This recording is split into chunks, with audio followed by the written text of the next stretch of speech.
Hello friends, তোমরা সবাই কেমন আছো? আশা করছি তোমরা সবাই ভালো আছো। আর তোমরা তো, আমি আগের ভিডিওতে আমি বলেইছিলাম যে আমার হাজব্যান্ড হসপিটালে ভর্তি, আর ওর অ্যাপেন্ডিসাইটিস অপারেশন হয়েছে, আর সেই অপারেশনটা খুবই ক্রিটিক্যাল পজিশনে ছিল, তাই এখনও পর্যন্ত হসপিটালেই অ্যাডমিট রয়েছে। ডাক্তার এখনও অবধি বলেনি যে কবে ওকে ডিসচার্জ করবে, বাট আস্তে আস্তে ইমপ্রুভমেন্ট করছে।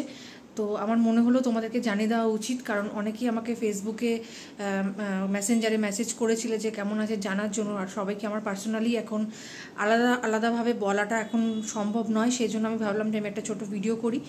আর সবথেকে বড় কথা, ভিডিও করছি কারণ আমাকে আজকে মানে রোজই আমি আমার হাজব্যান্ডকে দেখতে যাচ্ছি হসপিটালে, তো ওর সাথে আমার কথা হচ্ছে, তো আমাকে বলছে যে তুমি ভিডিও বন্ধ করো না, যেরকম হোক ভিডিও করো।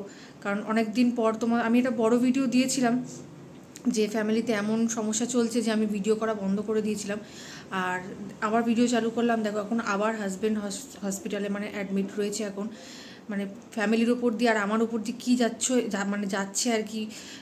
আশা করছি তোমরা বুঝতে পারছো আমার কথা শুনে।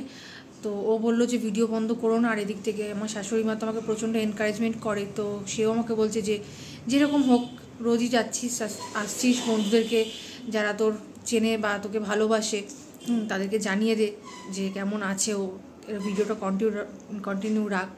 আমার কথাগুলো আটকে যাচ্ছে, মানে আমি 2-3 দিন ধরে মানে এতটাই টেনশনের মধ্যে রয়েছি। কালকে আমার নিজেরও বিপি প্রচণ্ড লো হয়ে গেছিলো, হসপিটালে গিয়ে 2বার ব্ল্যাক আউট হয়ে গেছিলাম। যাই হোক, আমার কথা এখন বেশি ইম্পর্টেন্ট না, আমার হাজব্যান্ড আমার কাছে বেশি ইম্পর্টেন্ট এখন। তো আমি তোমাদেরকে এই ছোটো ভিডিওর মাধ্যমে জানিয়ে দিলাম যে ও কেমন আছে। আপাতত আগের থেকে অনেকটা স্টেবল, কিন্তু ডাক্তার এখনও বলেনি যে কবে ওকে ডিসচার্জ করবে, সেটা যখন আবার জানাবে আমি তোমাদেরকে আবার জানিয়ে দেবো। তো ভালো থেকো তোমরা সবাই।